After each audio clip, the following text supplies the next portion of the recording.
নমস্কার, news prime নিউজের সবাইকে স্বাগত। আমি রয়েছি আপনাদের সাথে চোখ রাখছি খবরে। ইন্ডিয়া জোট মহিলাদের অপমান করেছে বলে তীব্র আক্রমণ শানালেন মুখ্যমন্ত্রী ডাক্তার মানিক সাহা। বিরোধীদের আত্মকেন্দ্রিক রাজনীতির কারণে দেশের 50% জনগোষ্ঠীর প্রাপ্য অধিকার ক্ষুণ্ণ করা হয়েছে।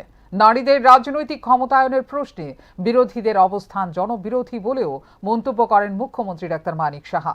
মহিলাদের সম্মান, অধিকার ও প্রতিনিধিত্ব নিশ্চিত করতে কেন্দ্রীয় সরকার বদ্ধপরিকর, কিন্তু নিজেদের রাজনৈতিক স্বার্থে সেই প্রক্রিয়ায় বাধা সৃষ্টি করছে বিরোধীরা। নারী শক্তি অধিনিয়ম বিল নিয়ে বিরোধীদের ভূমিকা অত্যন্ত হতাশাজনক বলেও বিধানসভার বিশেষ অধিবেশনে উল্লেখ করেন মুখ্যমন্ত্রী ডাক্তার মানিক সাহা। দেশের উন্নয়নে নারীদের অংশগ্রহণ অপরিহার্য, তাই সংসদে আগামী দিনে নারী শক্তি অধিনিয়ম বিল পাশ হবেই। মহিলাদের ন্যায্য অধিকার প্রতিষ্ঠায় সরকার পিছিয়ে যাবে না বলেও স্পষ্ট বার্তা দেন মুখ্যমন্ত্রী।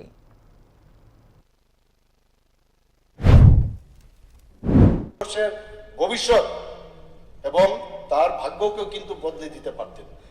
তবে ইন্ডিজোট অর্থাৎ বিরোধীরা আবারও মহিলাদের আমার মনে হয় অপমান করলেন। শুধু মহিলাদের নয়, সমগ্র জাতিকে ওনারা বঞ্চিত করেছেন। নিজেদের রাজনৈতিক জমি রক্ষা মরিয়া প্রচেষ্টায় ইন্ডিজোটের যে সবসময় একটা আত্মকেন্দ্রিক রাজনীতি, এটাতে কিন্তু আবার দেখা গেল প্রকাশ পেয়েছে এবং আবার মহিলাদের স্বার্থ সেখানে ক্ষুণ্ণ হয়েছে এবং দেশের সর্বোচ্চ স্তরে মহিলাদের যে রাজনৈতিক যে প্রতিনিধিত্ব সেটাকে কার্যত পঙ্গু করে দিয়েছেন বিরোধিতার কারণে। নিজেদের রাজনৈতিক স্বার্থে আখের গুছিয়ে তারা দেশের 50% যে জনগোষ্ঠী মহিলাদের যে প্রাপ্য অধিকার তার থেকে তাদেরকে বঞ্চিত করলো। কিন্তু সেটা থাকবে না, আমি বারবার বলছি, আপনারা দেখবেন সেটা পাশ হবেই হবে। কংগ্রেস দল এবং ইন্ডিজোট দীর্ঘদিন ধরে মহিলা বিরোধী অবস্থান বজায় রাখছে, যা রক্ষণশীল, ভেরি ইম্পর্টেন্ট, যা রক্ষণশীল মিত্র ও প্রভাবশালী গোষ্ঠীগুলির দ্বারা প্রভাবিত।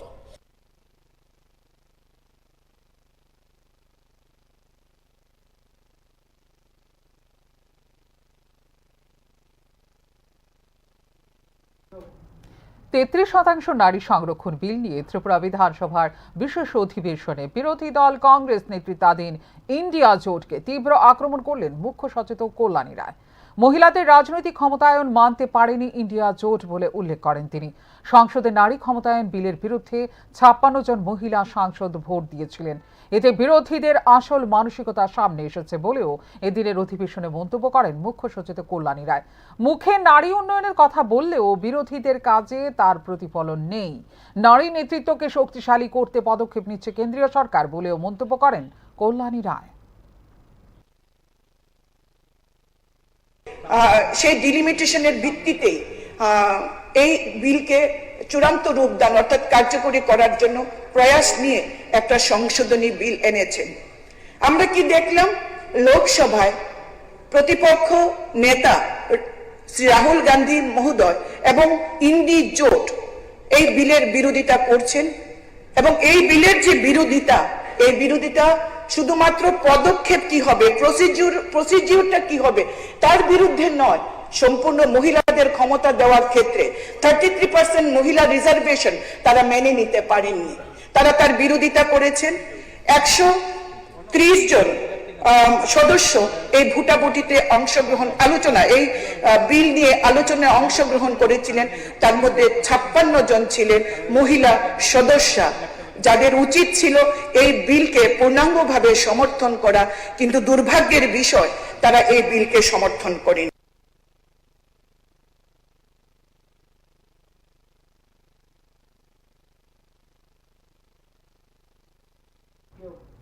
বিধানসভার বিশেষ অধিবেশনে মহিলা সংরক্ষণ বিল নিয়ে জোরালো সুরে বক্তব্য রাখলেন বিরোধী দলনেতা জিতেন্দ্র চৌধুরী।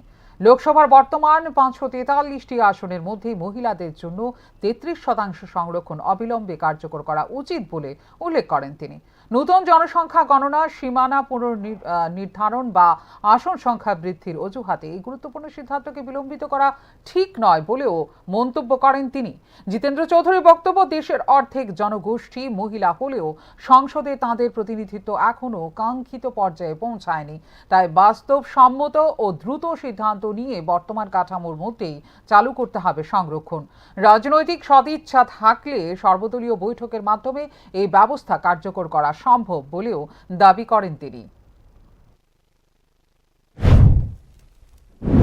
যে কারণে বলছি আমি, এই মোশনটা যদি একটু অন্যরকম হতো, এখন যে শেপে আছে পার্লামেন্টে, যেটা রিজেক্টেড হয়েছে সেই শেপে আমার পক্ষে বা আমাদের পক্ষে এটা সমর্থন করা মুশকিল। হ্যাঁ, এখন যেহেতু নতুন করে আবার সরকারের কাছে আমরা বা সারা দেশে জনমত তৈরি করার ক্ষেত্রে আমরা আমাদের বক্তব্য রাখছি, এই হাউস থেকে আমরা মত রাখছি। এখন 26-এর জনগণনা শুরু হয়েছে মাত্র, শেষ হতে দেরি হবে, তারপর ডিলিমিটেশন হবে। 29-এর আগে এটা করা যাবে কিনা আমরা এক্সপার্ট না, আমাদের মধ্যে তো একটা সন্দেহ হচ্ছে। তাহলে আমরা রিকোয়েস্ট করি না এখান থেকে,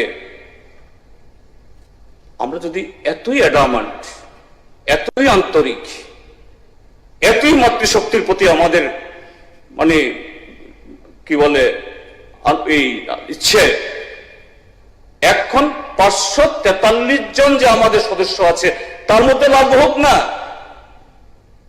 হ্যাঁ, এটাও অ্যামেন্ডমেন্ট করতে হবে। ওই যে আইনটা পাস হয়েছে এই আইনে হবে না, কারণ ওই আইনে হলো নেক্সট আফটার সেন্সাস দেন ডিলিমিটেশন। তাহলে এটাকে আনতে হবে। তাহলে এক্সিস্টিং যে 543 তার মধ্যে হোক।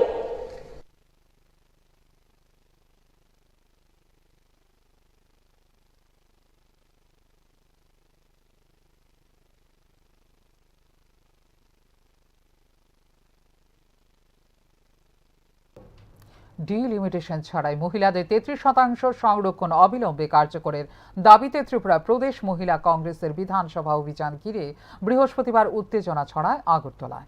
কংগ্রেস ভবনের সামনেই পুলিশ মিছিল আটকে দিলে শুরু হয় বিক্ষোভ ও স্লোগান। ডিলিমিটেশন ছাড়াই মহিলাদের 33% সংরক্ষণ অবিলম্বে কার্যকরের দাবি এখন জাতীয় রাজনীতির বড় বিতর্কে পরিণত করতে চাইছে কংগ্রেস। কারণ সংসদে পাশ হওয়া নারী সংরক্ষণ আইন কার্যকর হলেও বাস্তবে এখনো কোনো আসনে সংরক্ষণ চালু হয়নি। বিরোধী দলগুলোর দাবি, নতুন সীমানা পুনর্নির্ধারণ বা ডিলিমিটেশন অপেক্ষা না করে বর্তমান আসন কাঠামোর মধ্যেই চালু করা সম্ভব সংরক্ষণ। আপনারা জানেন, বিগত দিনে 16, 17, 18 সংসদে যে মহিলা আরক্ষণ বিলের নামে মোদী সরকারের যে রাজনৈতিক উদ্দেশ্য প্রণোদিতভাবে ডিলিমিটেশনকে জুড়িয়ে দেওয়া হয়েছে, আদতে এটা মহিলা সংরক্ষণ বিল ছিল না। কারণ 2023-এই মহিলা সংরক্ষণ বিল ধ্বনি ভোটে পাশ হয়েছে রাজ্যসভা এবং লোকসভাতে। সেই ক্ষেত্রে ওনারা যে রাজনৈতিক উদ্দেশ্য চরিতার্থ করার জন্য যে ডিলিমিটেশন এনেছে, সেটা কেন এনেছে? ওনাদের যে স্বপ্ন 50 বছর রাজত্ব করবে ভারতবর্ষের বুকে, সেটা তাদের স্বপ্নের ঘুরে আসার বালি হয়ে গেছে। কারণ এখানে যে ইন্ডিয়া জোটের যে যারা ছিল এবং বিরোধী দলগুলি ওদের ধ্বনি ভোটে তাদেরকে হারিয়েছে। 2023 সালে পাশ হওয়া সংবিধান সংশোধনী আইনে লোকসভা, রাজ্য বিধানসভা ও দিল্লি বিধানসভায় 1/3 আসন মহিলাদের জন্য সংরক্ষণের বিধান রাখা হয়। তবে আইনে বলা হয়েছে, পরবর্তী জনগণনার তথ্য প্রকাশের পর ডিলিমিটেশন সম্পূর্ণ হলে সংরক্ষণ কার্যকর হবে। এই শর্তই এখন বিতর্কের কেন্দ্রবিন্দু। সমালোচকদের বক্তব্য, জনগণনা কমিশন গঠন, সীমানা পুনর্বিন্যাস এবং আসন রদবদল এই পুরো প্রক্রিয়া সময় সাপেক্ষ। ফলে আরো কয়েক বছর পিছিয়ে যেতে পারে মহিলাদের রাজনৈতিক প্রতিনিধিত্ব। ওনা মহিলা সংরক্ষণ বিলের নামে যে ওনাদের রাজনৈতিক উদ্দেশ্য চরিতার্থ করার জন্য চেয়েছিল ডিলিমিটেশন, সেটা ধ্বনি ভোটে যখন পাশ হয়নি, তখন ওনারা কংগ্রেস এবং বিরোধী দলগুলির উপর কালিমা লিপ্ত করে ওরা চেয়েছে যে আমরা জাতীয়বাদী কংগ্রেস দল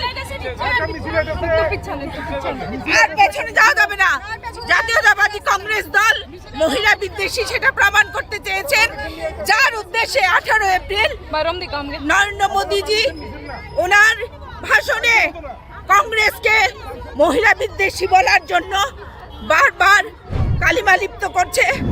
বর্তমানে লোকসভায় মহিলাদের প্রতিনিধিত্ব মোট সদস্যের তুলনায় এখনও সীমিত। রাজ্য বিধানসভাগুলিতেও বহু রাজ্যে মহিলা সদস্যের হার কম। সেই কারণে নারী সংরক্ষণ দ্রুত কার্যকর হলে নীতি নির্ধারণে মহিলাদের অংশগ্রহণ বাড়বে বলে মনে করছে বিরোধী রাজনৈতিক দলগুলি। অন্যদিকে সরকারের যুক্তি, ডিলিমিটেশন ছাড়া সংরক্ষণ চালু করলে কোন আসন সংরক্ষিত হবে, কতদিন অন্তর রোটেশন হবে, জনসংখ্যার ভারসাম্য কিভাবে রক্ষা হবে, তৈরি হবে এইসব প্রশ্ন। তাই দরকার সাংবিধানিকভাবে সুসংগঠিত কাঠামো। রাজনৈতিক দৃষ্টিকোণ থেকে বিষয়টি আরও স্পর্শকাতর।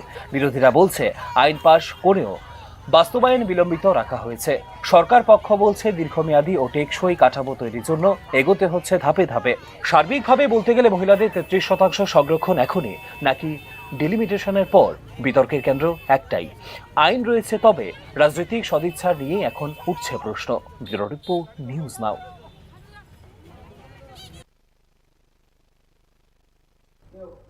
ত্রিপুরা বিধানসভার অধিবেশনে লোকসভা আসন সংখ্যা বৃদ্ধি ইস্যুতে কেন্দ্রীয় সরকারকে তীব্র আক্রমণ শানালেন কংগ্রেস বিধায়ক সুদীপ রায় বর্মন। অধিবেশনে ট্রেজারি ব্রেঞ্চের দিকে প্রশ্ন ছুড়ে জনসংখ্যা গণনা সম্পূর্ণ না করেই লোকসভার আসন সংখ্যা 856 কিভাবে নির্ধারণ করা হলো তা জানতে চান সুদীপ রায় বর্মন। রাজ্যসভায় একাধিক বিল পাস করাতে সমস্যায় পড়ছে কেন্দ্রীয় সরকার। সেই কারণে লোকসভায় আসন সংখ্যা বাড়িয়ে সংখ্যাগরিষ্ঠতার জোরে ভবিষ্যতে সব বিল সহজে পাস করানোর পরিকল্পনা নেওয়া হয়েছে বলেও অভিযোগ করেন সুদীপ রায় বর্মন। কিছুই করলো না, 850 একটা ফিগার বলে দিল। এবং নট অনলি দ্যাট, আপনি জেনে আশ্চর্য হবেন অভিসন্ধিটা কি, রাজ্যসভার সিট বাড়ছে না। মানে কি, মোদি সাহেব প্লিজ, আরে বাবা, মোদি সাহেব চাইছেন পরিষ্কার, এই বিলের মধ্যে আছে, মোদি সাহেব চাইছেন কি, मेरे को राज्यसभा का समर्थन नहीं मिलता है ना, मैं हर कोई भी चीज में लोकसभा से पास करवा लूंगा। We do not require যখন কনস্টিটিউশন যৌথ মিটিং যখন হয় পার্লামেন্টে, যখন যৌথ হাউস, আপার হাউস, লোয়ার হাউস মিলে, মানে লোকসভা রাজ্যসভা মিলে, তখন যে কোনো matter, whether right or wrong, whether pro people or anti people, pro people or anti people, they will get all the things passed. যে কোনো কনস্টিটিউশনাল অ্যামেন্ডমেন্ট পাস করে নিতে পারবে। This is their attitude. इसलिए नारा था आपकी बार 400 पार, लेकिन शुक्र है भगवान की इनको वो पावर नहीं दिया, आम जनता ने इनको वो सुविधा नहीं दिया। बहुत खतरनाक।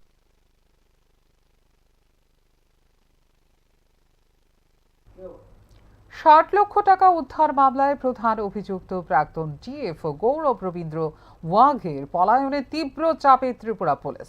নজরদারির ফাঁক, তদন্তে বিলম্ব ও জবাবদিহি নিয়ে উঠছে একের পর এক প্রশ্ন।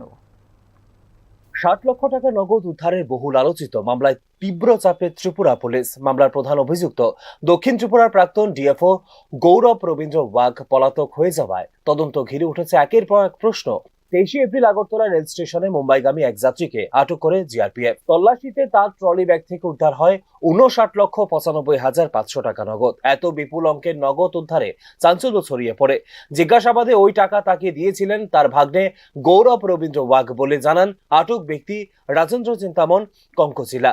অভিযোগ, মুম্বাইয়ে পৌঁছে দেওয়ার জন্যই তার হাতে তুলে দেওয়া হয়েছিল নগদ টাকা। এরপরই তদন্তের কেন্দ্রবিন্দুতে চলে আসেন প্রাক্তন ডিএফও। কিন্তু অভিযোগ নাম সামনে এলেও সঙ্গে সঙ্গে গ্রেপ্তার করা হয়নি তাকে। গত কয়েকদিন ধরে চালানো হয় শুধু জিজ্ঞাসাবাদ। কেন তাৎক্ষণিক কড়া পদক্ষেপ নেওয়া হলো না তা নিয়ে উঠছে প্রশ্ন। ঘটনায় নাটকে মোড় আসে পড়ে ক্রাইম ব্রাঞ্চের দল গ্রেপ্তার করতে গেলে আর খোঁজ মেলেনি গৌরব ওয়াঘের। স্টেট ফরেস্ট গেস্ট হাউসে তার অস্থায়ী আবাসনেও ছিলেন না তিনি।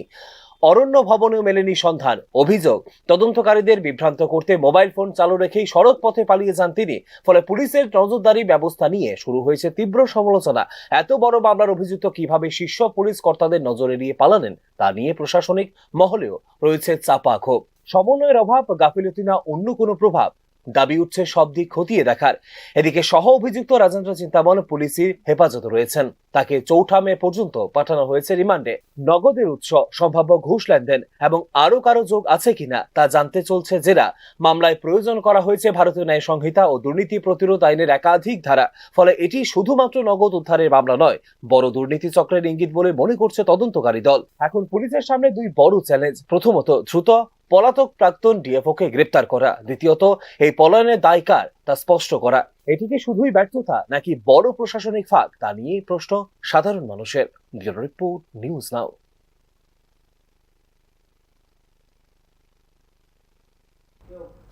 প্রবল ঝড় বৃষ্টিতে দুর্বল হয়ে পড়া মাটির দেয়াল ভেঙে উত্তর ত্রিপুরার ফটিকরায় মর্মান্তিক দুর্ঘটনা। প্রাণ গেল 5 বছরের এক শিশুর, গুরুতর আহত অপর শিশু। ঘটনায় শোকের ছায়া এলাকা জুড়ে। গত কয়েকদিনের প্রবল ঝড় বৃষ্টির আবহে সামনে এলো মর্মান্তিক পরিণতি। দুর্বল হয়ে পড়া রান্নাঘরের মাটির দেওয়াল ভেঙে মৃত্যু হলো 5 বছরের শিশু অঙ্কুশ মালাকারের। গুরুতর আহত তার ভাই আয়ুষ। ঘটনায় শোকের ছায়া উত্তর ত্রিপুরার ফটিকরাই এলাকায়। ফটিকরাই থানাধীন রাধানগর গ্রাম পঞ্চায়েতের গাড়ি চালক নিবাস মালাকারের বাড়িতে আচমকাই ঘটে দুর্ঘটনা। রান্নাঘরের পাশে থাকাকালীন মাটির দেওয়াল হুড়মুড়িয়ে ভেঙে পড়ে পরিবারের 2 শিশুর উপর। মুহূর্তেই চাপা পড়ে যায় 2 ভাই। পেশেন্ট হিস্ট্রি যেটা বললো, বাড়ির সিলিং ভাঙ্গা পড়ছে। ভাঙ্গা পড়ার কারণে 2টা যমজ বাচ্চার থেকে একটা বাচ্চা জায়গা বোধহয় সম্ভবত বা আসা চলাকালীন হয়তো বা মারা গেছে। আমি প্রাথমিক অবস্থায় যে সময় আমি দেখলাম একজন মৃত, আর দ্বিতীয় জনের পাওটা ভাঙছে, ডাইন সাইডের পাওটা। কোন জায়গায় আছে ঘটনাটা তারা রাধানগর। যে মারা গেছে বাচ্চাটা, তার নামটা? বাচ্চাটার এটা নামটা ঠিক বলতে পারলাম না। যেজন অঙ্কুশ মালাকার। অঙ্কুশ মালাকার, 5 বছর। বাবার নাম নিবাস মালাকার, বাড়ি রাধানগর। আচ্ছা, আর যিনি আহত অবস্থায় আছেন? আহত অবস্থায় ওনার নাম আয়ুষ মালাকার, সেম 5 বছর। রেফার করা হয়েছে কৈলাসহর ডিস্ট্রিক্ট হসপিটালে উন্নত চিকিৎসার জন্য। Thank you. পরিবারের সদস্য ও প্রতিবেশীরা ছুটে এসে শিশুদের উদ্ধার করেন। দ্রুত নিয়ে যাওয়া হয় ফটিকরায় প্রাথমিক স্বাস্থ্য কেন্দ্রে। সেখানে অঙ্কুশকে মৃত ঘোষণা করেন চিকিৎসক। আহত আয়ুষের অবস্থার অবনতি হওয়ায় তাকে পাঠানো হয় কৈলাসহর জেলা হাসপাতালে। স্থানীয়দের দাবি, টানা ঝড় বৃষ্টিতে বাড়ির মাটির দেওয়াল আগেই ফেটে গিয়েছিল। ভিজে নরম হয়ে যাওয়ায় সেটি বিপজ্জনক অবস্থায় ছিল। শেষ পর্যন্ত সেই দুর্বল দেওয়ালেই কেড়ে নিল শিশুর প্রাণ। সন্ধ্যার সময় তোমার ফাঁকঘর আছে না, তারা ফাঁকঘরের ওয়ালটা 10 লইয়া পড়িয়া, 2টা বাচ্চা 10-এর তলে পড়িয়া, একজন তো প্রাণে শেষ, একজন আছে তারা কৈলাসহর লইয়া যাইতাছে। এখন আমরা কোন জায়গা দিয়েছে ঘটনাটা? রাধানগর, মানে ফটিকরাই রাধানগর। ফটিকরাই রাধানগর। আচ্ছা, মানে তার গার্জিয়ানের নামটা? নিবাস মালাকা তার বাবার নাম, বাচ্চাটার বাবার নাম নিবাস মালাকা। আচ্ছা, যে বাচ্চাটা মানে মারা গেছে তার বয়স কত হইব? 5 বছর হয়েছে, রানিং 5 বছর রানিং। আচ্ছা, আর অন্যজন আহত হয়েছে? অন্যজন আহত বলতে 3 জন আহত। একজন মানে বাচ্চারা 2টা বাচ্চা আছিল, একটা তো মারা গেছে, আর একটা আছে তো তারও পাওয়ার সবই ভাঙ্গা হয় এলাকাবাসী। মানে ওয়ালঘরটা মানে ভাঙ্গা পড়ছে? ওয়ালঘরটা মানে বৃষ্টি তো নরম হয়েছে, নরম হওয়ার পরে হঠাৎ করে সন্ধ্যার সময় ভাঙ্গিয়া পড়ে গেছে। তারা আসলো পাকঘরও বাটটা খাওয়ানো, ওই সময় ভাঙ্গিয়া পড়ে গেছে। Thank you. অঙ্কুশের মৃত্যুর খবর ছড়িয়ে পড়তেই এলাকায় নেমে আসে শোকের আবহ। হাসপাতাল চত্বরে মায়ের কান্নায় ভারী হয়ে ওঠে পরিবেশ। খবর পেয়ে ফটিকরাই থানার পুলিশ হাসপাতালে পৌঁছে মর্গে পাঠায় দেহ। বৃহস্পতিবার ময়নাতদন্তের পর মরদেহ তুলে দেওয়া হয় পরিবারের হাতে। Bureau report, news now.